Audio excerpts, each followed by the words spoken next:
You're watching the Skateboarding Bros Show.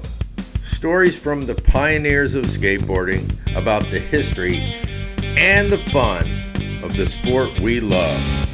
So welcome to the Skateboarding Bros Show. We are 2 weeks away from the 2024 class of inductees into the Florida Skateboard Hall of Fame. It's going to be in January 2025. You probably missed it, but if you get a chance and go right away, you might be able to get there in time, January 11th.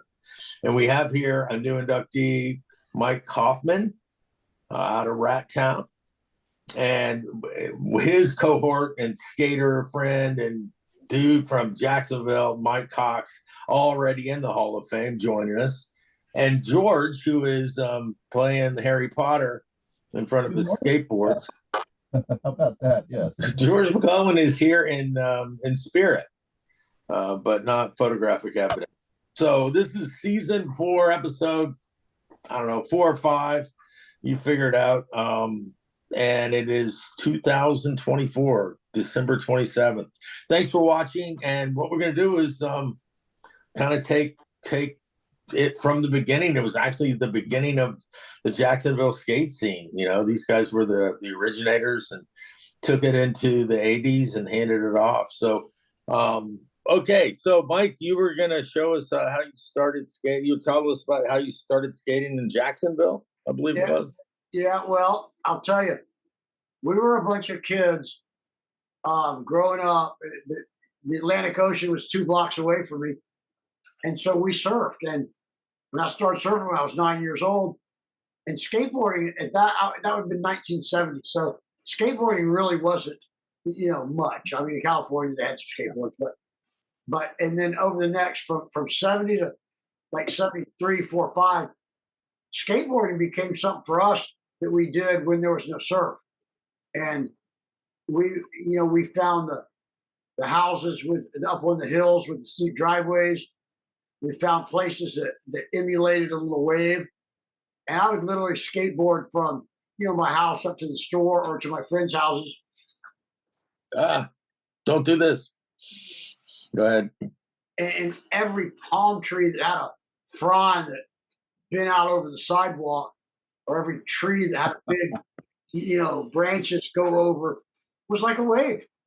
Yeah. And so if we were skateboarding, north to south, for me, it would be a backside, and it'd be like surfing Sunset Beach or Big Right, and then going back the other way, it'd be a left, so it'd be like surfing Pipeline, and that's what we love to surf, but in Florida there wasn't much surf, so we skateboarded, and of course this is during the days of clay wheels, so we were part of that whole transition from clay wheels to urethane.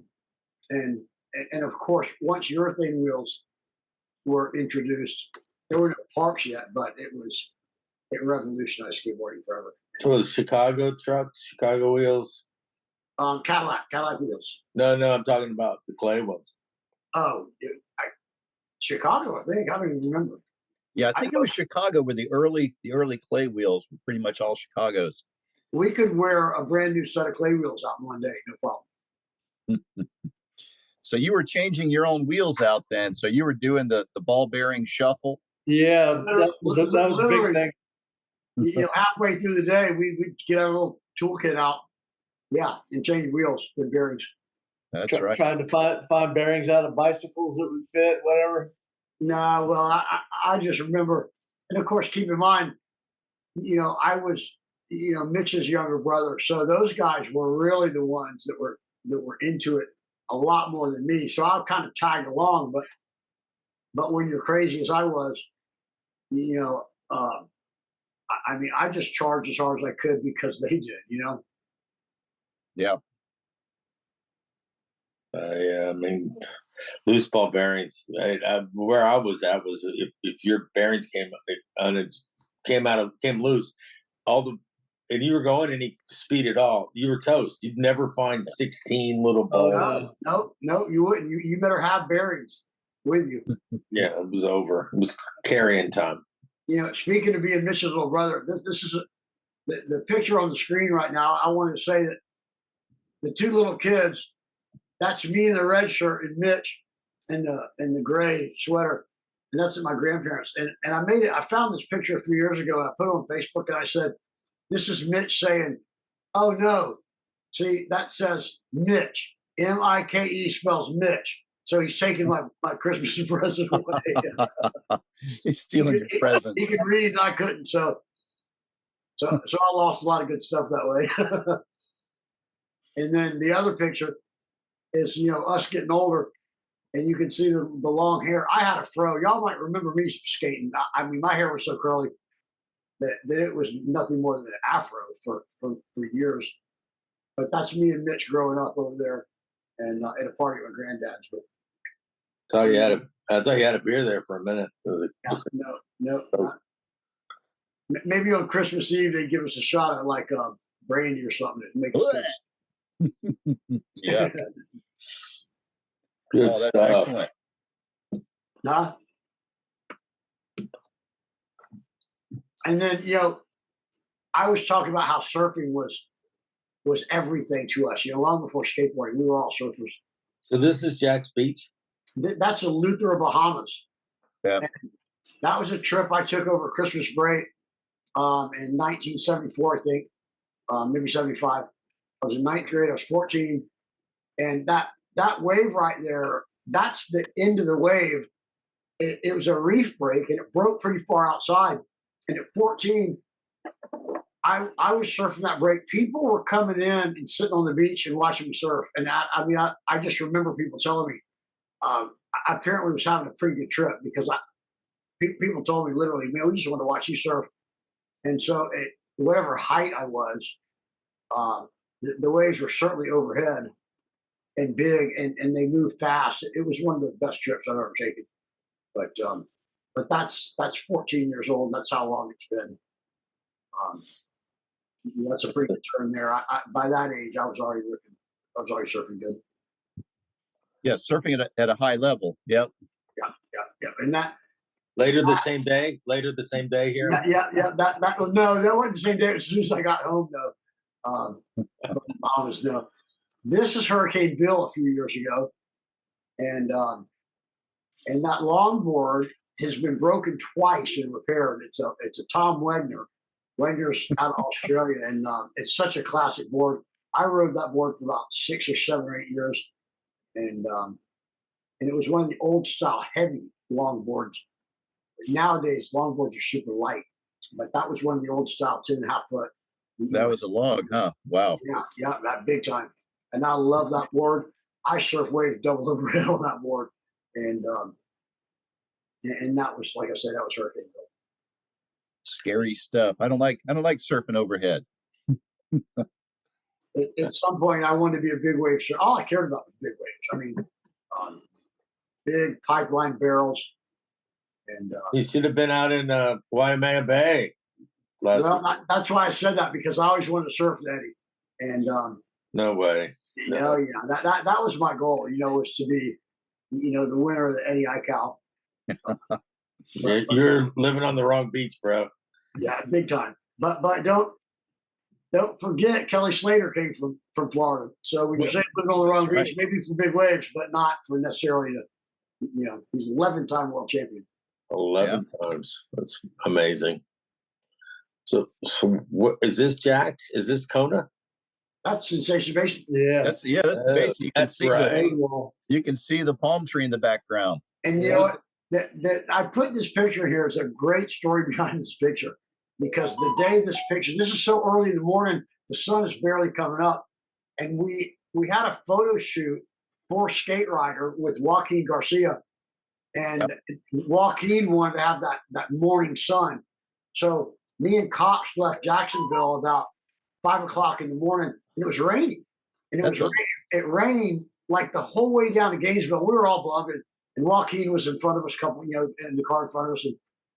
And just as we got near Gainesville, the rain started slacking off, and then it stopped. And, we jumped the fence, and Ed, you were there. We got there so early that the park wasn't even open. We jumped the fence. It was still too wet to skate. But you can see that over in the right upper sky. There's a little bit of light. this little hole opened up in the clouds, and the sun started to come out. We dried that snake run, that that first and second wall and third wall, with towels to get it dry. That's all we skated for a while until it dried up. But we dried that surface so we could skate that section. And that picture was taken at probably 6:45, 7 a.m. I don't remember what time it was.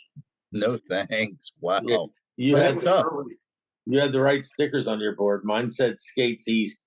The guy was not happy with me when he found. I didn't realize. I didn't know it was 6 o'clock in the morning. And I had the wrong sticker on my board. So And and this is before the wide skate. So these are the narrow tracker trucks, and that's a caster. Cast. I was just going to ask what board that is. Yeah, those are mid tracks with Kryptonic Yeah. 60, Yeah. probably Kryptonic 60s. It looks like. Yeah, that's right when the bases had pretty much opened. And, Yeah. And the funny thing is, I had the skate rider, surf rider stickers. I got those from a surfing contest. John Griffin and his brother, I can't remember, Gunner, I think, the guys that own Surf Rider or Wave Rider, they were handing out stickers. So I got some stickers. And to be honest with you guys, that's probably why I was in the magazine, because I had those stickers Yeah. on my board. Because I wasn't that good, at that point in my are career. you doing good right here? Yeah. That's not trivial. No, not at all. And he got a Sensation Basin sticker on there. That's right. Shout out to Wes Aho. He's the one who opened the park, got me a ride. He's the guy who did it all, got it all set up for us. Well, to us guys from Jacksonville, Phil Chiocchio was the man, because that was the best park on the East Coast when it opened. Well, yeah, he still is the man. He still is the man. Yeah. And then Jimbo Skiles running it was. Yeah. I didn't realize that Jimbo, his brother Wes Skiles, was a surfer. And we had surfed together. We knew each other, but I didn't realize that it was it was Jimbo and Wes were brothers. But so shout out to Phil for having the foresight to open it, and Jimbo for being a great manager of the park, because we sure had a great time there. No, yeah. Jimbo's still surfing and foiling and doing all kinds of stuff. Jimbo, his brother Wes Skiles was a famous cinematographer, an underwater cameraman. He did a lot of stuff for Discovery and National Geographic. He was the DP on the show Ripley's Believe It or Not. Whose phone is blowing up? Well, mine might be one of them. Turn it off. Turn it off. Just mute it. We have to go through.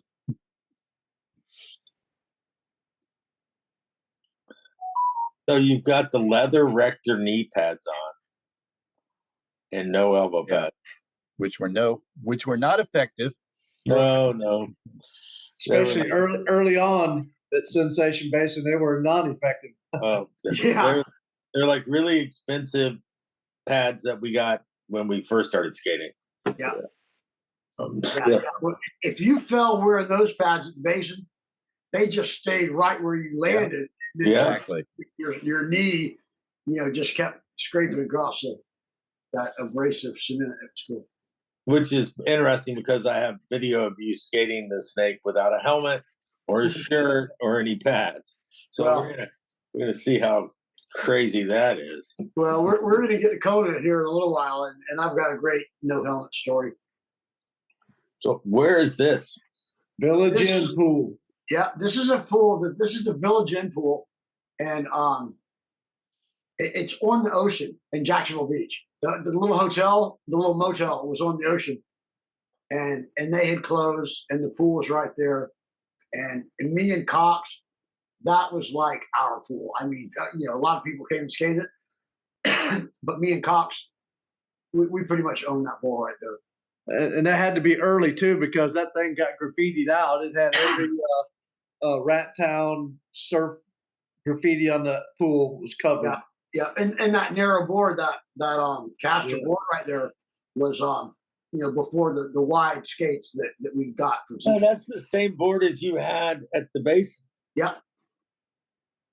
Yeah, I had that's 78. That's definitely early 78. I had a yearbook picture at Fletcher and doing a front side air out of that pool, and in the background was a huge swastika, Yeah. and they printed it in the yearbook. Well, Cox, do you remember me and you went out to my mom's friend's house and developed those pictures? Yeah. The last night that was, we could turn the pictures in and get in the yearbook the next day.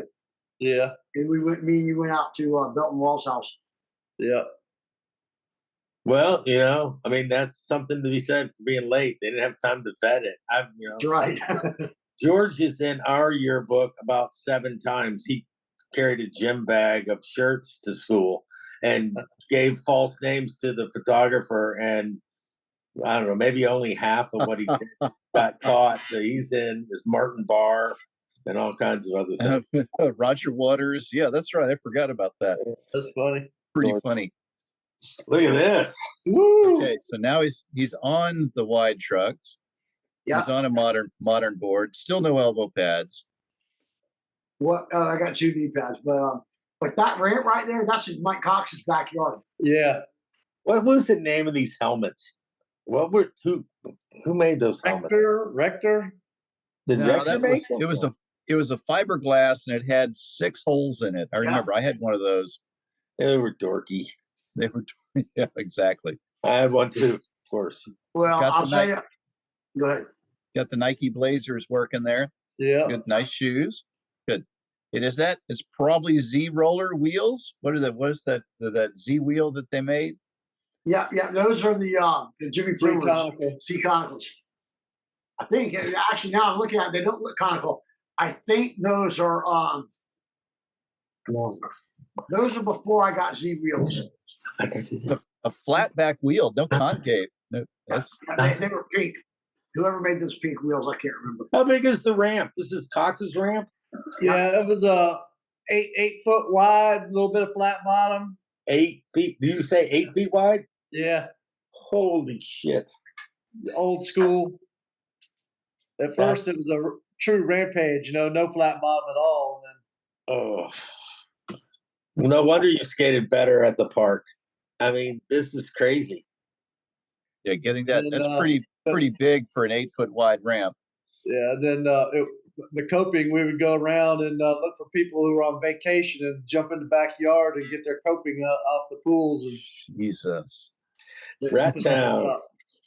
There's more than one Jacksonville ramp with stolen coping. Yeah. Jeez Louise. All right, let's see what else. Oh, here we go. Woo!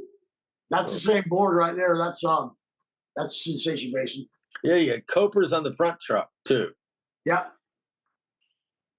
Yep. And the knee pads are in the right place. Yep. Well, and the helmet's not going to do you much good the way it's strapped on right now. But Oh, he's got it strapped on. Every other picture, he doesn't even have the strap on the helmet. Oh, is that strap going to my chin? No, I guess not. No. who is that watching? That looks like Scott Houston in the. Well, I'll tell you, the guy in the blue hat's name is Doug Doan, and the guy with the long hair is what's his name, Cox? Davin Reed. Davin Reed. All right, we got names. So these guys from Jack's come with you? Yeah. Davin did, but Doug Doan would have drove down by himself. He's got a bitchin' belt. Doesn't he? I need to get one of those. I don't know. Those shorts look pretty long. He's wearing too. Oh God! And what do you have on? Mad Rats? I think I got Rector shorts on. Yeah, it looks like Rector shorts. Yeah, there's those wheels again. Those are flat back. Yeah. Yeah. But got the indies working there. Time to start turning. I think those are energy trucks, if I'm not mistaken. Energy. Oh my God! Wow. We Yeah. were sponsored by Energy, and but I rode Tracker. Uh-huh. Even when I had Energy stickers on my bottom of my deck, I just never really liked them that much. And Dave Hart got them for us. He got us a deal where the whole team got free Energy trucks. Yeah. Yeah, we would ride whatever was free at the time. Yeah, I rode BCS for a while, and I actually liked them. They were real light, but man, they were so gnarly when you locked up. If you didn't have any kind of coper on them, they had that like a blade on them almost. Oh yeah, yeah. It was supposed to like help the axle wear longer. But Yeah, it was just jagged. yeah. God. So we got Peggy. Yeah. This is now to me, I think this is the best picture of me ever taken of skateboarding. And I'll tell you, it's like I always give Peggy a hard time because she's in the background of a few pictures of me. So I say it's a reverse photo bomb. They were taking a picture of Peggy, and I just happened to get in front of it. But Probably, yeah. but if you know that wall at Kona, we call it the tombstone, it's hard enough to get to the top of that thing to begin with, because you got to push off from the back and drop in the bowl. And at this point, I'm going so fast that my back hand that grabs the top of the wall, I grab the top of that wall, and I'm still going so fast that I just push and try to get extra height. And that happened when Z-Flex started sending us these German bearings. And if I'm not mistaken, they were called NMB bearings. But I know, I remember we got a box of swag from Z-Flex, and these bearings, me and Cox were going so fast that we were flying out of the top of the thing and weren't even making tricks for the first day or so because we were going so fast and going so high. And people were standing back and looking at us going, how the fuck do you get that high out of that wall? Didn't they have like those micro ball bearings in them? You know what I mean? That they didn't hold up long, but man, they were fast. I don't remember. You may be right because I do remember changing them out pretty frequently. Yeah. But they were so fast that all of a sudden, and Cox, look, Cox is one of the best skaters ever come out of Florida, hands down, and he's already ripping this wall, and now he's going so much higher than anybody out of the top of this wall that I'm just honored to got to ride there with him. So this was you're clear. So this is Z-Flex days then. Yeah. So walk us through what happened. How did the whole Z-Flex thing start? So because before in the last photos you were on your caster. Yeah. And then now. So let me tell you that, and people don't realize this.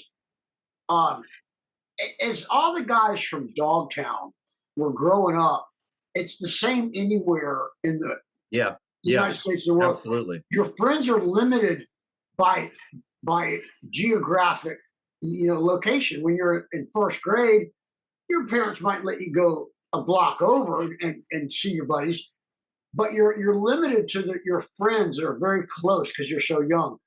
And so in Jacksonville and Atlantic Beach, we had a group of kids that within like an 8-block radius. And as we hit second grade, third grade, fourth grade, fifth grade, our distance we could travel from home was expanding. And we had this group of friends. Well, so in Jacksonville, you got Atlantic Beach, Neptune Beach, and Jacksonville Beach. And Jimmy Plumer lived in Jacksonville Beach. And when you get to junior high, now you start hanging out with a bigger geographic region crowd of friends. So Plumer's parents got divorced. Plumer was born in Santa Monica, but he didn't know any of the Dogtown guys. I mean, that was, there was nothing there. And so Plumer goes to stay with his dad the first summer they got divorced. And he meets these two kids who are Jay Adams and Tony Alvin. And he hangs out with them all summer. And so, George, your question was about how the Z-Flex or the Z-Boys thing came about. But at this point, they're still Z-Boys because they're hanging out at Jeff O's shop, Zephyr. Right. Yeah, this is Zephyr times. Yeah. Yeah. So Plumer hangs out with those guys all summer, comes back, tells us these incredible stories, and he is skating like he's a beast. He's a different person and faster and smoother and all this stuff. And so it elevated everybody's level of skating here. And we really didn't believe all the stuff that he told us. And then the next year he goes back and hangs to his dad's for the summer and hangs out with them. And now he's accepted with these guys. And then as time progressed, when skateboarding boomed and Peralta went with Pal or whatever he did, and Alva opened Alva Skates, and all the Dogtown, all the Z boys, went in different directions.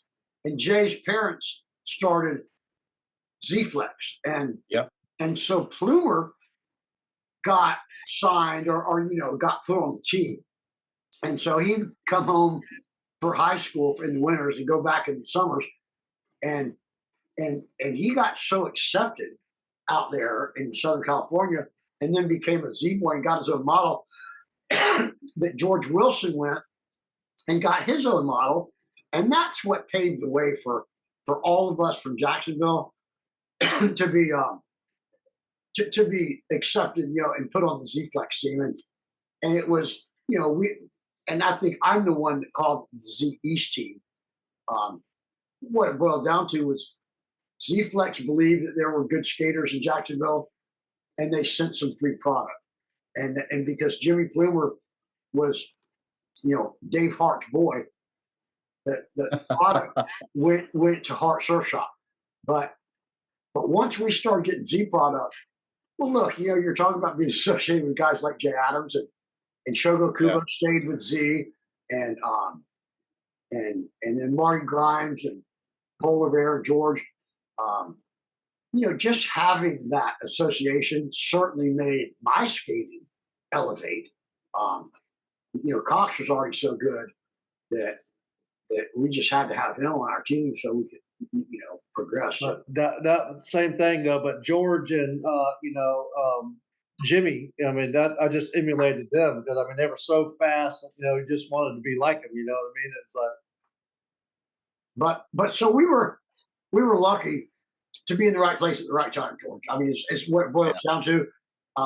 Jimmy had the ear, excuse me, of Z-Flex, and he was already friends with Jay. Tony had gone on his own way. Alv had gone, with his own company, and so we just got lucky to get sponsorship by what at the time was probably the most recognized name in skateboard companies in the world. I mean, just because of the whole 75 thing in Del Mar, the Z Boys went down there and took all the trophies home. The Z Boys, the legendary Z Boys, became something, and so we were lucky, dude. I mean, what? To me, I'm still honored to have been a Z Boy. I mean, So what? So in the background is the pro shop at Kona. Yes. All right. So I think it's the next picture. It's the same angle. Okay. But it's back in time. Yeah, it's a different angle. It is? Yeah. Well, kind of. Well, yeah. I mean, it's just. But Just outside the picture. Yeah, and those pictures are just out of order. But the picture we're looking at right now, this was Kona opened, I think in '76, might be '77. I think there's a picture in there maybe. And it didn't make it, so it went out of business. Yeah, Well, I remember that. It had original owners. Yeah, they spent all their money building that giant ass ramp. And that's what you see in the back. Yeah. no, terrible. that's the old pro shop that's being torn down right there. What you're seeing, Yeah. because that huge ramp was over more. Yeah, behind the tombstone. Yeah. But so that was and I'll tell you that was 1978 right there, because that's that. I am on a Z board, but I did have those old wheels, and so that's like probably my first Z board that I got from Z-Flex, and that was when the park was condemned. My brother Mitch calls this an act of trespass, which later we all agreed that if there was skatable terrain, nothing was going to stop us from skating it. Yeah, that's the truth. Whether we were trespassing or not. So when the park was first built, this was not there. They added 6 feet of cinder blocks to it. Yeah. And the bowl's 10 feet deep, and they built that wall, which is 6 feet. And as you all know, there's a kink at the bottom, but never seemed to bother me. Okay. And this is when Mr. Ramos first bought the park. There was no ramp there any longer. And this is something me and Cox and Scott Green and Dad, we all built this ramp. And there's another example. We came in with that coping one day, and there was like 6 pieces, I think. I don't know, but so 6 of us all went out in the car and grabbed a piece of coping and came walking through the pro shop. Mr. Ramos looked at us and goes, I don't even want to know where that came from. And Mr. Ramos had this great laugh. We were talking about my pads earlier. Kona, when Mr. Ramos bought Kona, it was a full-on family-oriented business. He did hamburger and hot dog cookouts every Saturday and Sunday that were free. That he gave that food away as part of your entry fee, what your fee to get in. And you had to wear pads. You had to wear all your pads at all times. They had guys on skate patrol. Brett Brenner, he'd see me without pads, and he'd come running at me and go, "Skate patrol! Get off that skateboard!" And Mrs. Ramos banned me for life about 10 times. And I wrote this story once and gave it to Martin Ramos, but she would ban me for life, and I'd have to go out front. I'd have to go outside the park and wait for Mr. Ramos to get there. And the first time, he said, "What are you doing?" I said, "Well, Mr. Ramos banned me for life." And he went, he had this little laugh that I loved. I mean, I'll never forget his laugh. So he took me back in. Excuse me. He took me back in and reinstated me. And I put some pads on and skate for a while, so I forgot to put them on the next time. And Miss Ramos banned me for life again. And so we always get a kick out of the fact that she banned me for life 10 times. But that was Kona in the beginning. And now I'm in my ProTech helmet. Yeah, still don't have a chin strap, but at least it's a ProTech. Yeah, or elbow pads. That ProTech, you didn't need a chin strap. That thing was so tight on your head. Yeah. And it was so big. Was that a rental? No, helmet? No. I got ProTech for free, and I loved it at the time because it was so big. And look how thick that padding is. If I was going to fall, I wanted to land on my head because that's I had the most padding there anywhere. ProTech saved my ass. I had that same helmet, and then eventually I cut the earpieces off. I couldn't afford a new helmet when the new ProTech came out without the earpieces on it. So I cut the earpieces off and figured out a way to get a chin strap on that thing. Well, wasn't too much later. We were riding flyaways. Yeah, flyaway. Yeah. And I never had a flyaway, and looking back now, I sure wish I would have because they're an iconic piece of skate equipment. Yeah. I'll give you a little sidebar here. About 6 months ago, I was wearing a flyaway and took a digger in Encinitas in the pool down there, and I thought I was warming up. I was heading on my last run on the last wall, and I was going to just pop out. And next thing I knew, I was staring up at the blue sky, and so McGill was there with me, and he goes, "Yeah, Georgie, you got to retire that helmet." And he called up his shop and said, "Hey, hey, Cliff, I'm gonna send my buddy by on the way home. He's gonna pick up a new helmet. That one's on me." So I retired my flyaway about 6 months ago. And what did you get? Did you get it on flyaway? Oh, it's an 888. Fantastic, wonderful helmet. Nice and soft and fits well, covers your head. But I was wearing a flyaway from the 80s. Yeah. And it just doesn't do much to protect. Look cool, very iconic. I could always tell myself in any picture, but so it hurt bad.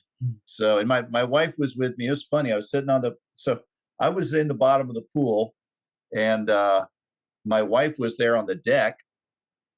And McGill didn't even come down to see me. He was like, he immediately just went up to my wife and said, "It's okay, I got this." And then went down to help me. So the first thing, take care of Mama, and then come on back. So, but and so she ended up driving home from San Diego that day. But that was savage. So no more ProTech. triple eight rules. Awesome. So where is this, Mike? All right, so this is another cool story. This is in the bowl at Kona, and this is over. If you're looking down, if you're up, get ready to drop in to hit the vert. This is to your left. So this is over on the left side of the bowl, and I know this is 1979 because, hey, I got my full pads on now. In my shorts, you can see the white padding. Yeah. Coming out of both sides. Those pads, those hip pads, Jimmy Plumer gave me those. I was out in California for Christmas break in my senior year of high school, and when I left to come home, Jimmy gave me these pads. They're football pads sewn into a girdle, and I'm going to tell you, those pads, I think they were the only kind of their type at that time. And when he gave me those, I was fearless. I mean, I knew that if I fell doing a trick, that with gloves or wrist guard and those hip pads, I really wasn't going to get hurt. And so those specific pads really did progress my skating a lot. And that's a little layback hand plant. It's not vertical there. And so it's really not much of anything but a show trick. And it was cool. I love doing it. It's a good looking trick. It's cool, yeah. It is a cool. And if you see that Z on the wall under my front wheels, the grip tape, that Z would send blank decks and then pieces of grip tape, and they were stamp cut. The Z was cut out of the grip tape, but they were still in it. You had to take it out. So Kona, we would take that Z out of the grip tape and stick them all over Kona. There's some pictures of the tombstone with a black Z, and that's you can see the cross, the top of the Z has been worn down, but that was cool to us guys. When you see a picture of Kona and it's got one of those Z's on the bowl or the vert or anywhere in the park, we always know that was the center of the grip tape. You know where that came from, yeah. That was cool. You're riding rails there. Yep. So was that the Z rails? Yeah. That was the Z rail. Yep. Yeah. And that when I left California, it was I left on January 1st, 1979, and I had a bag with like 12 decks, a ton of wheels. In fact, it was Plumer's moto board bag. It was an orange leather bag, his moto board. And if you remember, Plumer was famous. He was in the magazine riding that moto board at Marina Del Rey. Yeah. Yeah, and he gave me that bag, and I had decks for everybody. I had stickers, Z rails, trucks, wheels, rails, everything. And so that's how I know that board was one of those that came from that trip. That was because it has the Z rails in it. Great picture. But that was cool coming home and then getting to go to the park and gathering all the Z guys. That's it. It's Christmas time. Yeah, and handing out free equipment. That was cool. Did they give you Nikes too? Actually, Nike gave me shoes from, it was like Dillard's or somewhere in the mall. Somebody who worked there was a surfer. And our skating was starting to get, look, I got different kinds of socks on. I just noticed that. Skating was starting to take off. So one of the guys that worked there gave me like 3 or 4 or 5 pairs of Nikes. I actually, at some point, the swoosh, I used to take a Sharpie and make those swooshes like a leopard, print or a leopard, look. So I had a pair of red, a pair of blue, and a pair of green suede Nikes, and I had colored all the swooshes in to make them look like panther or leopard or whatever. Nice. Director's on. Let's see what we got here. Oh, no, we get into the homegrown artwork. So Well, who did this one? So I painted this, and I went, this is, let me tell you a little bit about how, first of all, Rat Town, we were a bunch of kids surfing, and we listened to Bob Marley because Bob Marley in the Rastafarian religion, you smoked pot to elevate your awareness or whatever, you know. And so we all love smoking pot, and we put Marley on and get high and go to the beach and surf. And so again, back where I was saying, when you're little and you can only travel so far, so your group of friends are limited to how far you can travel. That's why we were all why Atlantic Beach, what we called Rat Town, and it didn't start out as Rat Town. We were the Rasta Rats. Rasta Rats, yep. Because of Marley, and and so we'd love to smoke pot and go surf and listen to Marley, and then as skating took off, you know, things progressed. So my brother Mitch and Zach Ness and Scott Worthy and I think Tom Roseborough were sitting on the seawall one day getting stoned at the Atlantic Beach Pier, and they had these big granite boulders back in those days. And the rats lived in those boulders. It was crazy. So they're sitting down there getting stoned, and they hear these rats fight. And Zach, they're all stoned in like 8th grade. Zach looks down and goes, "This Rat Town, man. You know, we're in Rat Town." And to me, that's the way I remember Rat Town coming to be. And so it wasn't a copy of Dogtown. It wasn't a copy of anything. We were Rasta Rats. And then listening to those rats fighting, somebody shut through Zach said, "Hey, this is Rat Town." And that's how we got the name Rat Town. And of course, when you're young, and you know, Mitch had won the Florida State Surfing Championship the first time he surfed it in 9th grade. Tom Roseborough ripped. Zach Ness ripped. Scott Worthy, you know, it was Tom and Scott were going to Hawaii when they were in like 7th grade and coming home surfing better than anybody. And so we had this group of friends that we all competed in like ESA, and then we go down to Cocoa and surf and contests. And so we were kind of full of ourselves. I mean, but we were winning contests. And so it's not like you're not, you know, talking shit if you're backing it up. And then skating boomed. And so this is something I painted that the R is the top of the R is a pool in coping, you can tell. And that there's a picture of Zach Ness in Skateboarding magazine that's where I copied that from. And then the A is the rat hole, like, you know, the Dogtown guys had the rat coming out of the dog, and the O in Doggy Town. And then the T, the double T, that's a Rozo longboard, a Z-Flex skateboard, and a joint. And that's what signified what we thought what was so cool to us. We were a little stoner surfer skaters.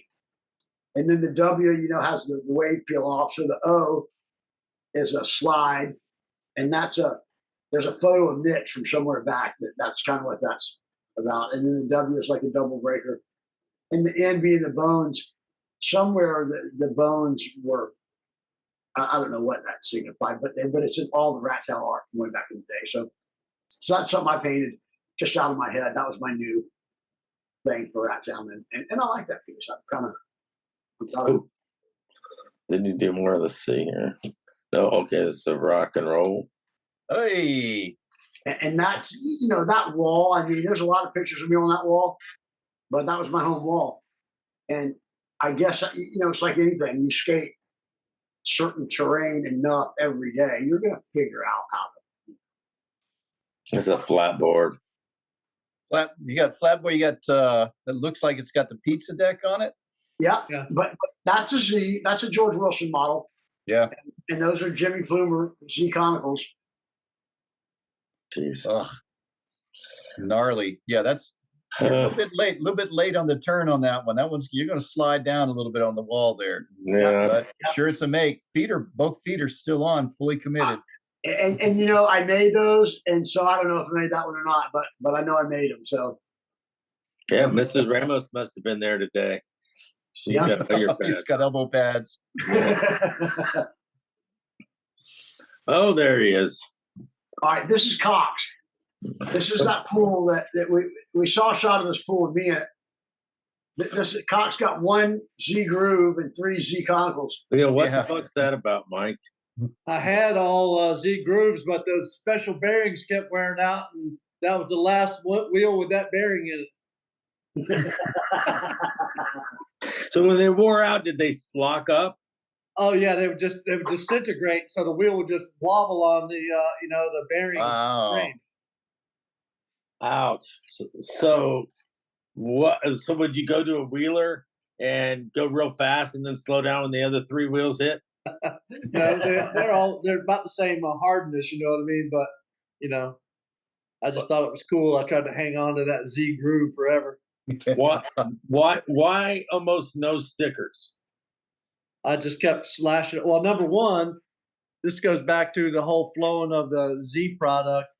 Dave Hart held on to that stuff like it was gold. You know what I mean? And so Yeah, I broke a board, and I couldn't get a new Z board until my time was up or whatever. And so it was like an airflow or something like that. And I just scraped everything off of it and didn't put anything on. It's got a Heartworks. Yeah, see a heart sticker on it still. Yeah. That's what I had a Dogtown skate that I sanded down, painted black, put a Z sticker on it. Right when I first got accepted with Z boards, Z Flex, and it's the same with Cox. We'd sand the bottom off of different boards, and then present them as Z boards. We paint the bottom or put some stickers on it. So tell me about the barbecue table that's tilted in the back of the pool. That's the pool that's closed down. So refrigerators, chairs, tables, everything that was inside that hotel ended up being around the pool at one time or another. So was it a launch ramp? Was it to get speed? You come down? Yeah. Oh yeah. Oh yeah. Well, yeah, in the back there, I never used it, but yeah, some people would lay it down there and roll in off of it. No pads. That whole just going down that looks like an Olympic event. So Yeah, I think it's just leaning up there now, but I would just push off. It was like pretty much a one hitter, Yeah. So that's a formidable air you're about to go on there, big dude. Yeah, it's gonna be a nice one. The one I told you in the senior yearbook, it's basically the same thing, but at the parallel at the top of it. Ah, I got you. Yeah. That's kind of neat. You got the sea breeze and no cops bothered you guys. It was just Nope. We never had a problem with that pool ever. Yep. Jeez. That's awesome, man. And it was just locals. Nobody would come and skate it. Jeez. That's amazing. That was fun. Look at you, Mike. Look at that. There's one of those Z's I was talking about. It's on the tombstone. Yep, you see it on the left-hand side. Yep. Yeah. Oh, that's hilarious. That's the stuff that we always look back on and smile. But this picture right here, this was in the biggest contest I ever skated in my life. It was at Kona, and you guys were there. George, I'm not sure if you were there, but Wamba was there, and Phil was there.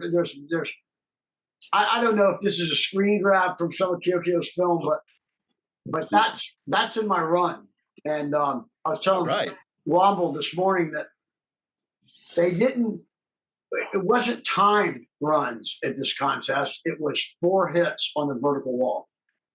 And I did a grind, and I did a front side air, and I did a front side hand plant air, and I threw a sheet of plywood up on top of that thing and did a roll-in, backside roll-in. Nice.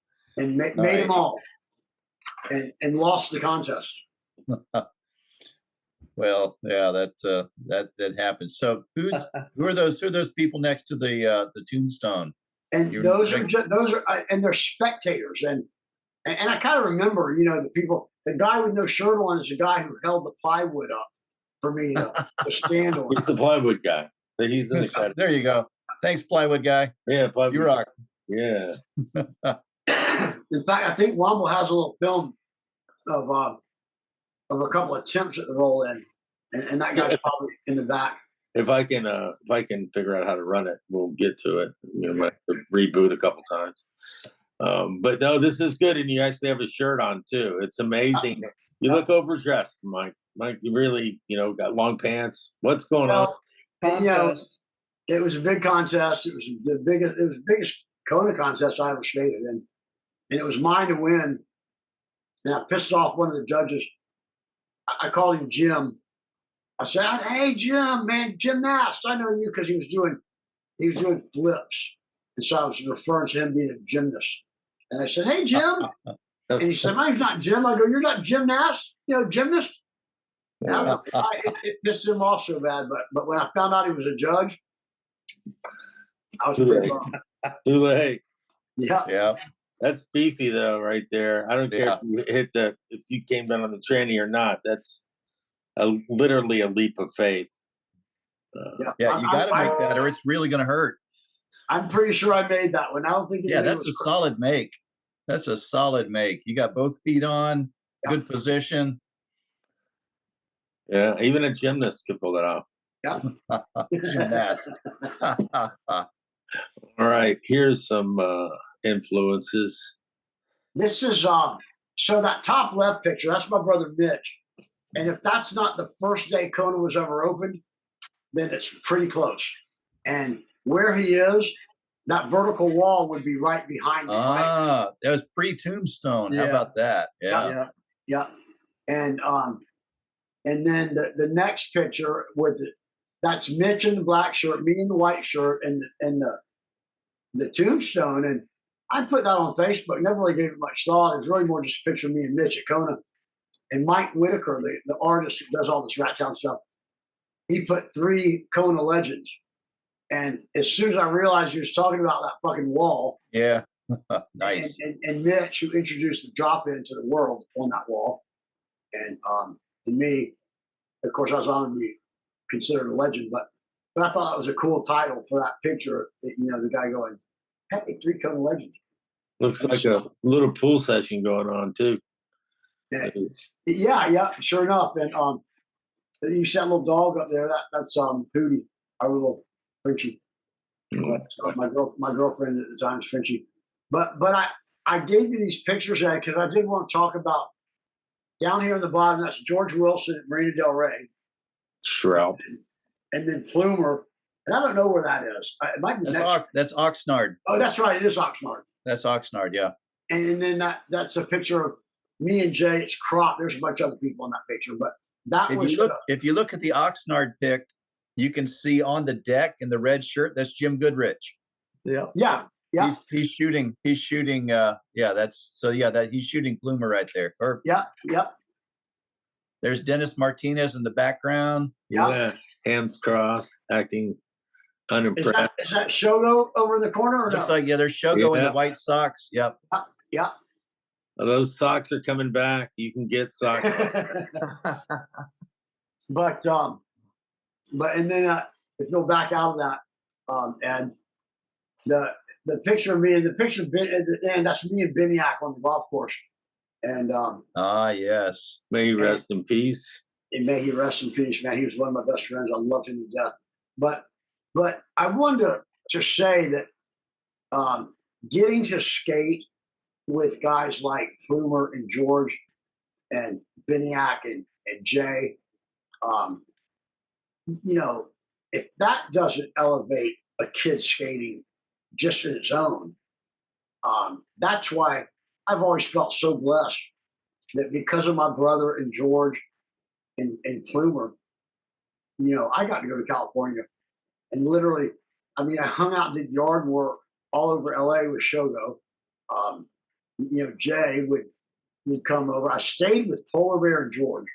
So I got to live with Polar Bear and George and skate marine every day, hang out with Jay, Shogo, Biniak. Polar Bear was underrated. He was a killer. He was unbelievable. Yeah. And the nicest guy you'll ever meet. And so, to be inducted in the Skateboard Hall of Fame, I was never really, my first pictures in the magazine were because they knew my name from surfing. And that was Skate Rider magazine, and it was owned by we talked about the Griffins. They saw these pictures of us, and they were like, "Oh, the Kaufmanns from Jacksonville, the Surfer Kids." That's what got me in the magazine to begin with. And then the next picture I got in the mag was that shot we saw from Gainesville, because it had the Surf Rider, Skate Rider, or Wave Rider, Skate Rider stickers. So, that certainly was a plug to me in the beginning. But then getting to go to California and skate with guys like Jay, and I hung out with Jim Muir, And Humps would come to the marina. So I really did get to hang, Jerry Valdez and Billy Uron, all those guys were skating marina. And so I know how lucky I was. I had a good run. I'm not denying that, but I may never have without having had the influence of people on the stage. It's just unbelievable to think that some kid from Atlantic Beach, Florida, got to skate with Jay and Biniak and Plumer and George and Yep, that's Joko, great. So I do have to, I gave Ed these pictures because I want to be very clear that I was super blessed, to get to have that opportunity, and I'll never forget it. I'll always give my respect to these guys. I can't believe they're all gone except George. Well, George is coming in, right? Yeah, George will be here on the 11th, That'll be awesome. as will Hackett and Olson and maybe Marty Grimes. We're trying to get Marty to come, but that's just because we just want a good contingent, Oh, that's great. It's awesome stuff. And Hackett's just up the road now. Yep. Yeah, he's going to drive down. That's great. Oh, look at him! Look at the golfer. So this is, my whole life has been centered around sports. I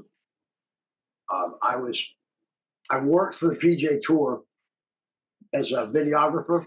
I ran all the video production at the PGA Tour Golf Academy when they first opened, and so I had a pretty good run as an amateur golfer. I did play a few events as a pro, but I never made a cut, so it wasn't like I was some big time golfer.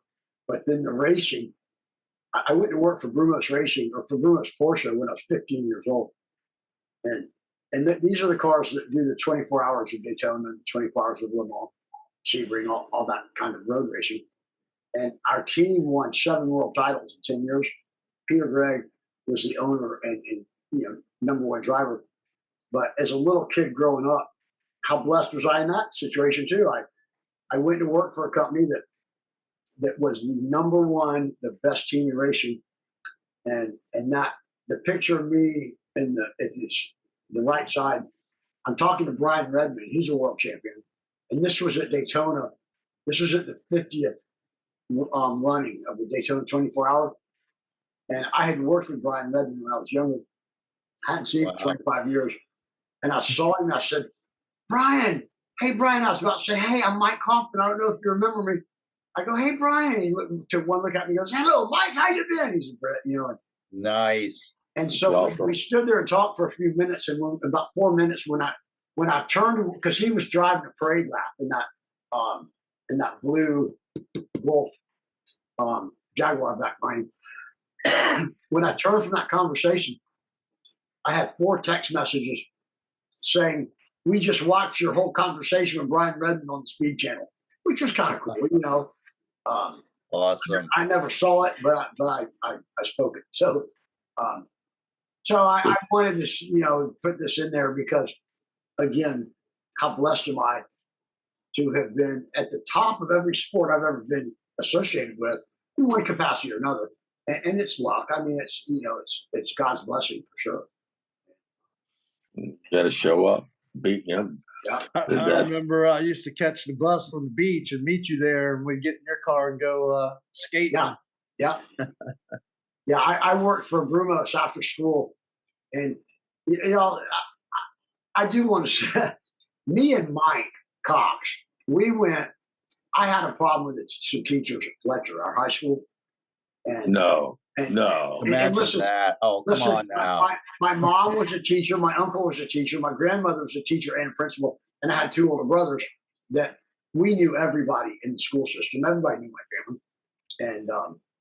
And so I had a problem with the teacher, and it went really south. And me and Mike went and graffitied up the school, and not in a very pleasant way. It was pretty and so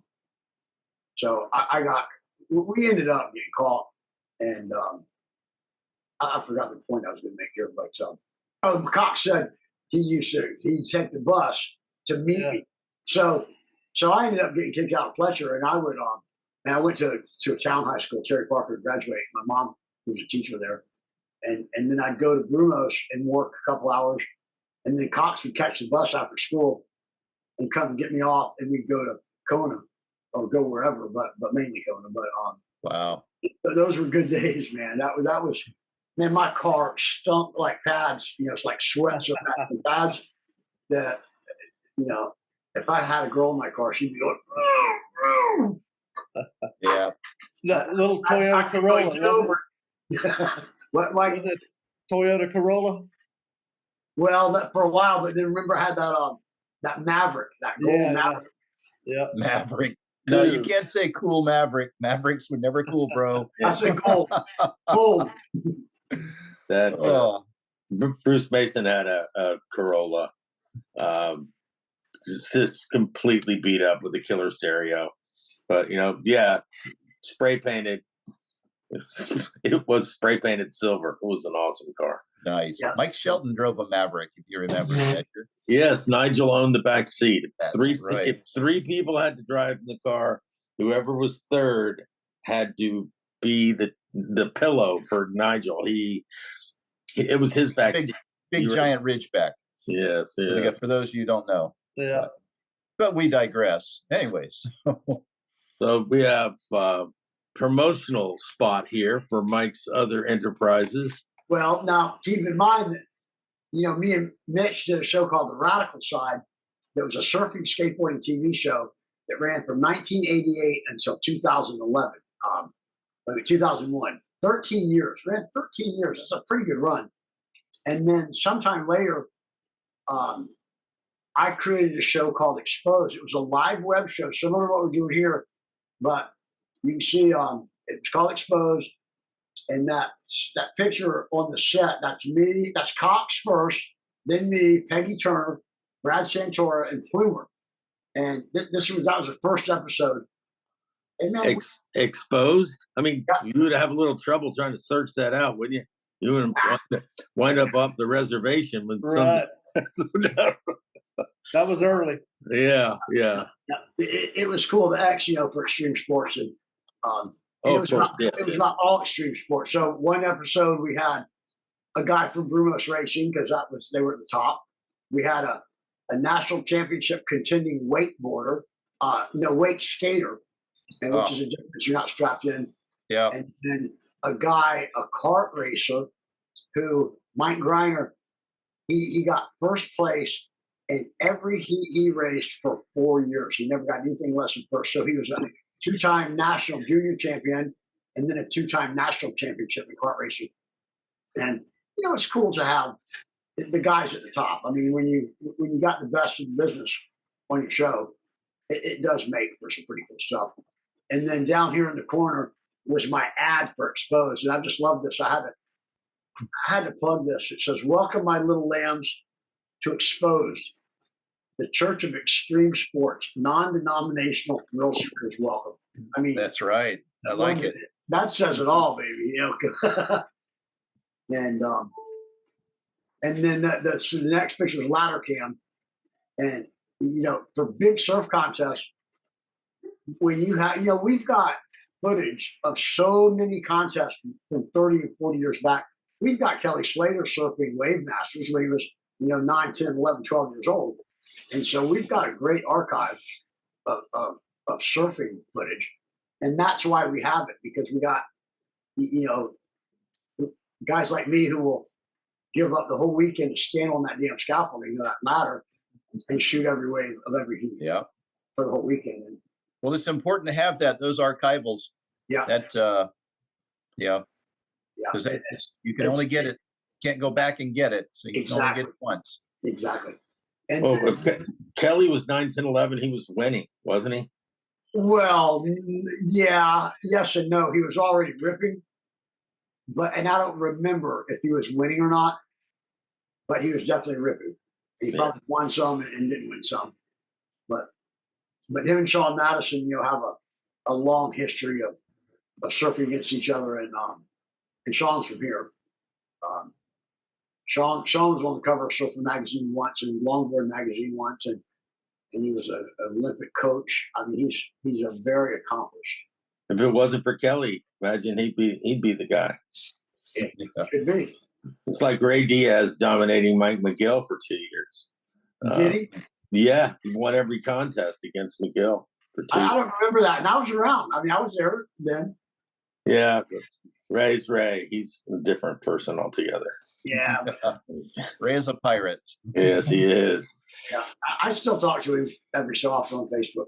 Well, hopefully he'll come to the daily, Bob. I hope so. Yeah, the induction. And Nope. then, What are these ramps? What's going on here? okay, so this year we have a thing. We have a Christmas light show, and because we're a beach community, we have the American Red Cross Volunteer Life Saving Corps, and when the beach closes, we've never really had much of a Christmas light attraction in Jack's Beach. And 12 years ago, this guy Curtis Loftus created Deck the Chairs, and so we light up chairs with different artistic themes or whatever. And so this is my chair. As a writer for First Coast Life magazine, I got a chair for the mag.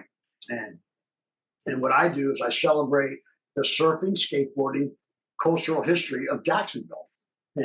And so this is my chair.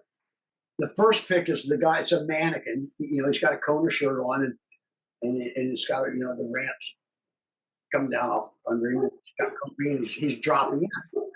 And in the back over here is a chick surfing. And so I made a mock wave. Thank you. So you can see this is a wave, breaking over her. She's on a real surfboard. Yeah. It's a mannequin. She's got a wetsuit on, the wig, but it celebrates the surfing, skateboarding heritage of our town, and I love it. I mean, so at 63, I don't skate really much anymore. I mean, I'll bank ride and carve around the beach, but I still surf a little bit. But that's how we are. We're a surf community and a skate community, and we don't forget our heritage. And so for me, when it comes, there's only so many chairs available, and it's a really cool event, and it runs for 5 weeks from Thanksgiving to January 1st, and it attracts 200,000 or 300,000 people come through this light show. And so for me to get to show our surf skate heritage is really important to me, and that's really cool. That's Awesome. I love that. All right, Matt Dresser. What's his name? Matt Dresser. George, do you know who Matt Dresser is? Have you seen this stuff? I haven't. No. Huh. So let me tell you, Matt Dresser is a friend of mine, and he makes these miniature surfboards and skateboards. And so, for example, Shane Horan won the 85 OP Pro in Huntington. I think it was Huntington, San Diego. And the board is a famous board. It's hanging in the museum, the surf museum in San Diego. And they commissioned Matt to make a little mini of it. And so it hangs next to it. And he's doing all these miniatures. And then you can see the first picture, that black frame with the picture of me in the background. Yeah. He takes the picture and mounts it in a frame, and then affixes the little skateboard into the frame. And that'll be here in the mail any day now. And it'll hang on my wall.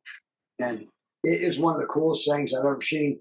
But he does these, like, he's got a couple of Kelly Slater surfboards. He's got a bunch of Jay Adams boards, some Flumer boards, Polar Bear, Marty Grimes, Alva, Peralta, Tony Hawk. I mean, he's got replicas of everybody that's anybody.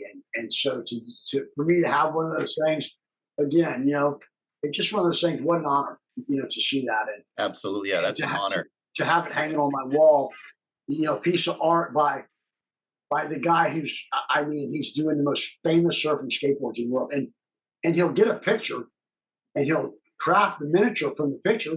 And so he'll put it in a frame and there's that little skateboard, it's really cool. And so, that's cool. I definitely want to give Matt a plug because, what's his Instagram? Is it at Matt Dresser? His Instagram is,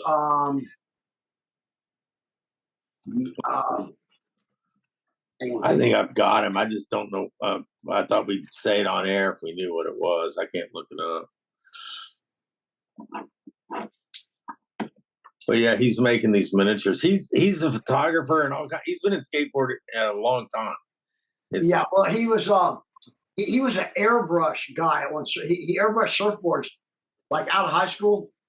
He got in the surf trade by airbrushing boards, and back for a while, he'd go around Central Florida. He'd go to like Quiet Flight, do 10 boards one day. The next day, he'd go to Charlie Baldwin or CB and airbrush 10 boards. The next day, he'd go to Greg Lore's shop and airbrush 10 boards.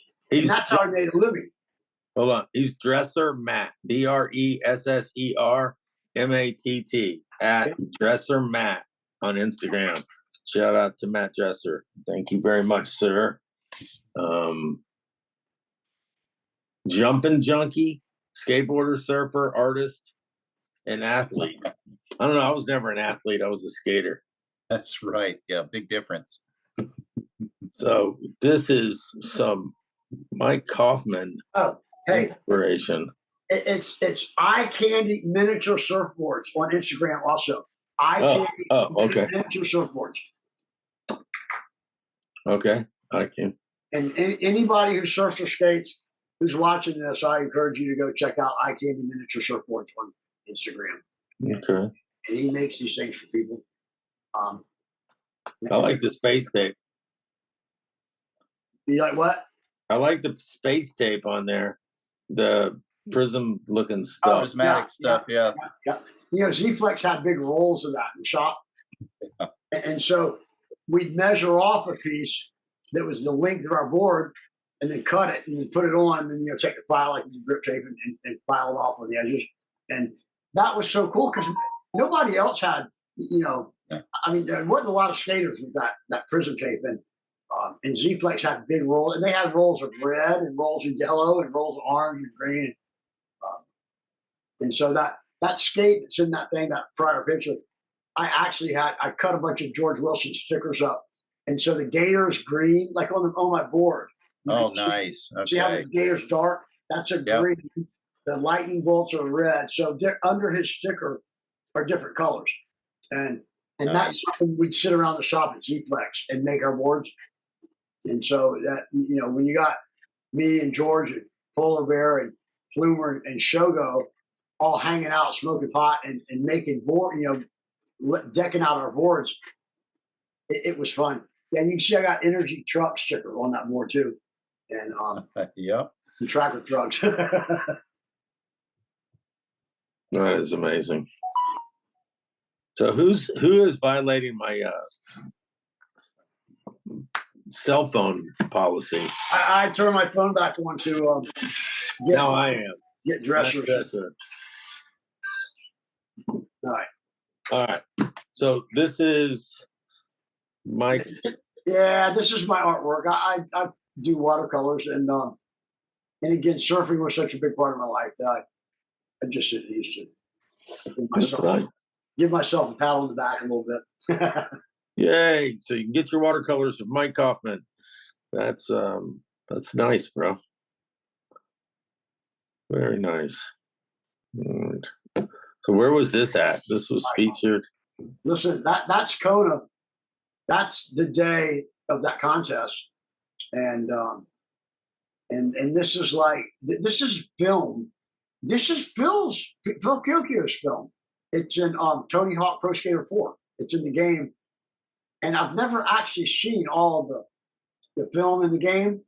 This is a screen grab somebody sent me, but when you play the Tony Hawk games, you have to get to a certain level to see the film of the park that you're playing. Oh, okay. And so in Pro Skater 4, they have Kona. And when you get to Kona, then you can see a bunch of footage of people skateboarding at Kona. And this is that same spot I was doing that little hand plant in the bowl. Yeah. This is, and it's probably the same day. I don't know. But well, I don't think your name tag survived for 2 days. Your number on your shirt there. No. But I know it's that day because of the sticker on my shirt. Oh yeah. I didn't skate all around all the time with a piece of paper with my name on it. So. Come on. My name is. That's right. If found, return to Kona. All right, so let's see. All right, so another ode you got. I mean, you guys had such an identity for a location. We never really did it in Tampa Bay. We didn't do it in Gainesville. I don't think they do it in Miami, but you guys have owned it, man. And you know, I do kind of want to say this that we became this long before Dogtown was ever publicized. I mean, and it's such a cool story that the Dogtown guys, the Z Boys, were just a bunch of kids who were friends because they were so young they could only be friends with the people in their few block radius, and that turned into the Z Boys from hanging out at the Zephyr Surf Shop. And it was the same with us over here on the East Coast. We were a group of friends who were winning surf contests and skating, pretty fast and hard, and we never, had any intention of having any fame out of it. We didn't do it for fame. We didn't do it for any attention. We did what we loved to do, and it's just kind of funny that of all the people in the world who wanted to be friends with that whole Dogtown Z-Boy crew, it's kind of cool to me that we formed a friendship that was, built on doing what we loved. It was the same thing, surfing and skateboarding. All those guys were surfers and skateboarders as little kids. And yeah, in the background is Mitch on the left. Yeah, on the left that's Mitch. Getting tubed, and then there's Plumer. And then Plumer, and skating. I can't remember the name of that, where that was, but that's a pretty famous picture. That's a very famous. Yeah, that was used in a lot of ads. Yeah. Yeah, and I love the shot. It's got the Town and Country surf sticker on it, and that's you had to have one of those if you were cool. Yeah, yeah. I'll tell you, I've been became better friends with Darren Ho on Facebook, but he's the man. He still skates every day in Hawaii. Yeah. Or Derek goes, sorry.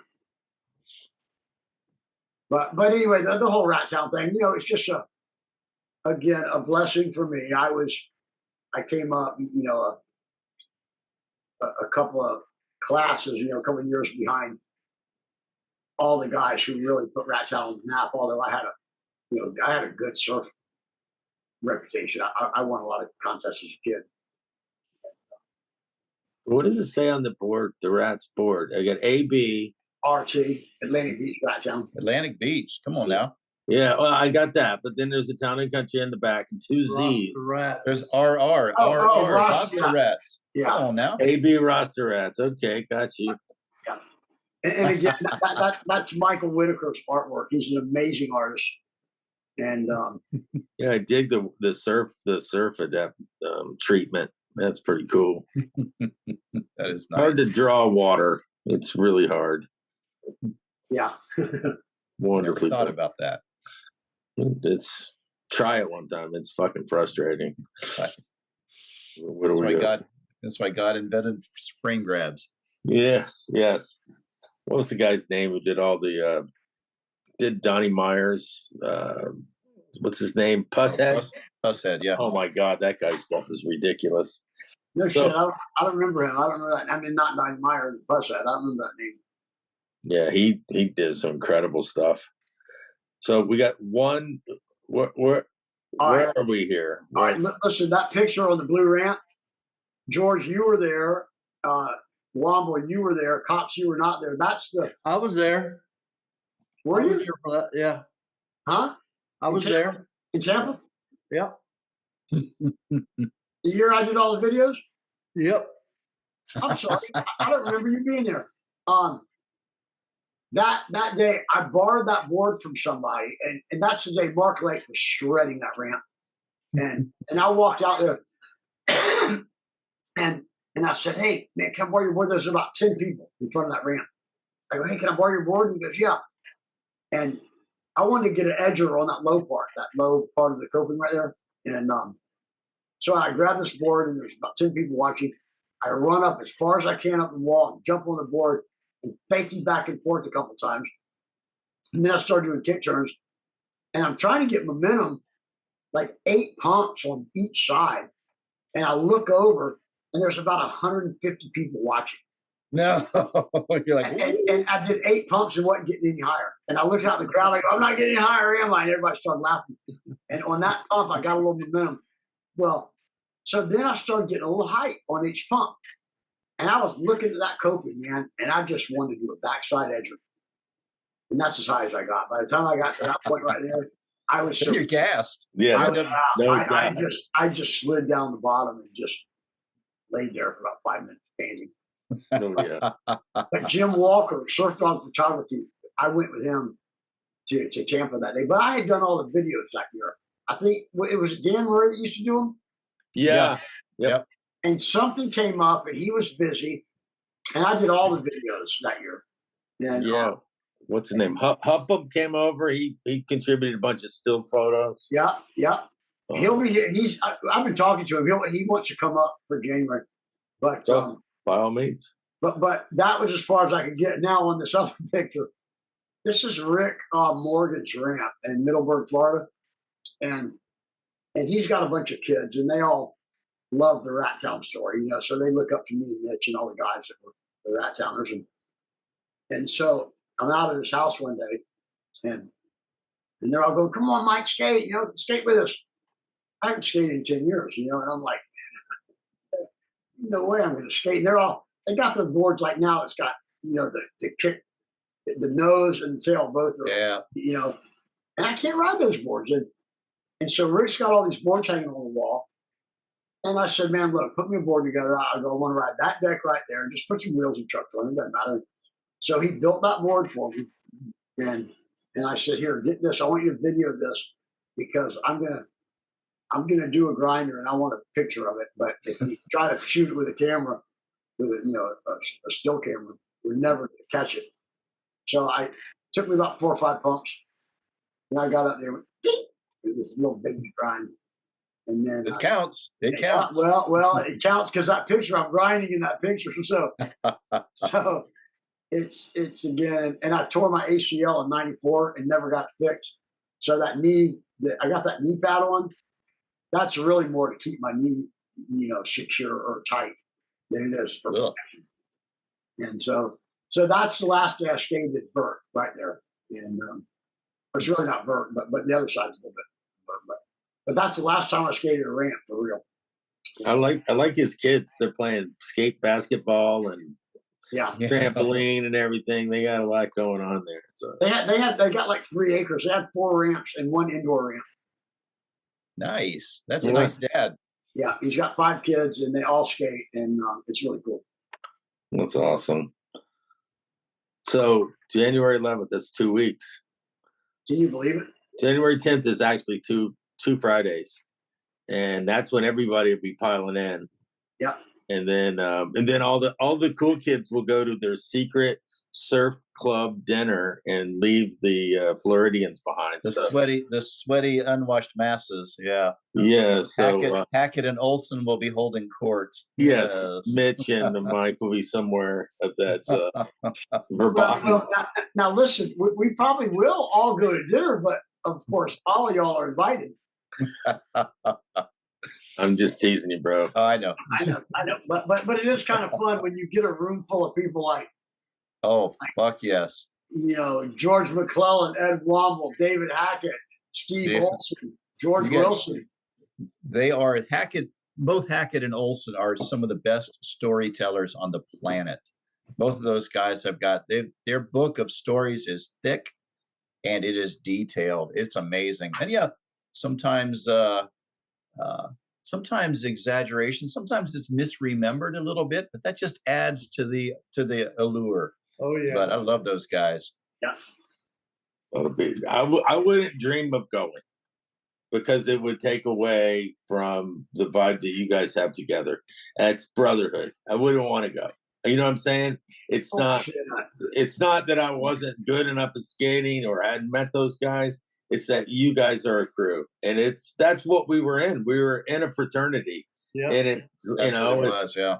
and it's Well, I see what you're saying, but to me, we're all from an era that we're all brothers, and when we all can get together, and like at Safe Harbor, they got a room that we go in, and there's a picture: Alva, Hosoi, Mitch, George, Plumer, Hackett, Olsen. I mean, the guys in that picture. That's the kind of thing that it's really cool when all of us are in that picture, and y'all too. It's not like you don't deserve to be there, but we all had our run from the same era. Yep. And it was all fun. We all look back on it favorably. And everyone's like, "This was fucking great." Yeah, do it all again, knowing that that we were getting out and everybody else was making millions. Yeah, exactly. It's like, I mean, it was great. We didn't know, and we were having fun. So let me see if I can find this video without crashing everything. It chewed up a lot of people too. So some people never walked away from that rock and roll lifestyle. Yeah. It chewed up a lot of people, but we all walked away. With which is good. Well, some of us walked away. I've got degenerative bone disease in my front knee from jumping off. So so I can't run anymore. It hurts to play 18 holes, but wouldn't trade it. Are you going to be here, George? I can't make it to this one. We are. I don't know if you guys know, but yes, my wife is. We're battling cancer right now, and we've been battling it for about 10 years, and we're having a downturn. So it's we're all sticking close to home, but I'll be with y'all in spirit. I did yesterday. I went skating with Jude Cohen. Went skating with her last weekend, and then she came by my house yesterday afternoon. She lives in the area, and we did some work on her truck. But so Jude will be carrying the Pismo Spirit. Awesome. Yeah. Can you guys see my screen or not? Yes. Yeah. I know that profile in the background. That's Bear in the background. Ah.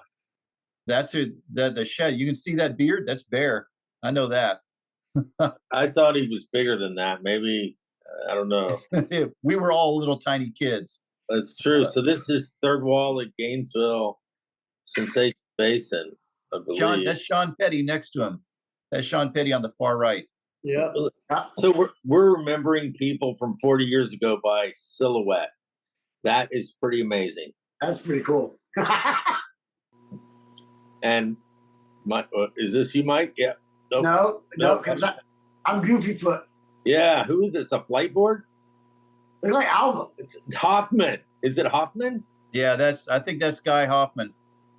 There's Mike Cox. That's Cox. Yeah, always with the cut off sleeves. Yeah. And there's Hoffman. This guy. I don't know who this is. So it's not Scott Houston. I can't remember who rode Goofy with that helmet. It's not. Clyde had one too. I know that guy, but that's not. Yeah, I know that guy. I heard that guy was a loudmouth asshole. Yes, you heard right. Exactly. He proved it many times. I missed a bunch of cones, so I just started riding the half pipe. Fuck the time. Sorry about that, Muriel. My bad. The SIO banner. There's me. Look at that. Woo! So that's the Kona Nationals. Okay. Don't do it. Don't do it. Gnarly. No fucking way. That's just no way. I don't. No way. I made it in the contest. That is so fucking gnarly. And there's footage of it. There's a clip of me rolling in on that thing and making it. I can't find it, so I don't know. Some of Phil's video got. Look at this. Look at this guy. Look at that fro. Damn. How do you fit that in a helmet? Damn it. And Lord knows what helmet. he's saying. It's there's no volume, but I don't think it was good. I don't think it was glasses. Good. Look at this kook. No pad. No pads. Oh, no helmet. Who is it? You. That's me? That's good. You can tell by your style, man. Yeah, Yeah. yeah. Oh, get that hand up there. No, No, Harley. don't do it. Wow, there's some cool footage here. Yeah, there's almost a grind. Swing and a miss. Look at that. Front side air out. Oh, No. there's the layback-ish, kind of. The layback rebate with the grip tape. There it is. That's the one they used. The That's the one out of Tony Hawk Pro Skater 4. Wow, Holy look at cow! that. I've never seen this. Look at that. Oh, Oh, I remember those days. Dave Hart. cough. There's me right here. Oh, that's Hart putting the sticker on her. That poor girl doesn't know how close she came to being groped. It's good that Holy she. cow! This is so cool. Whoa! Look at that. Nice. Kaufmann, way out. Slash. There's a little grinder. Yeah.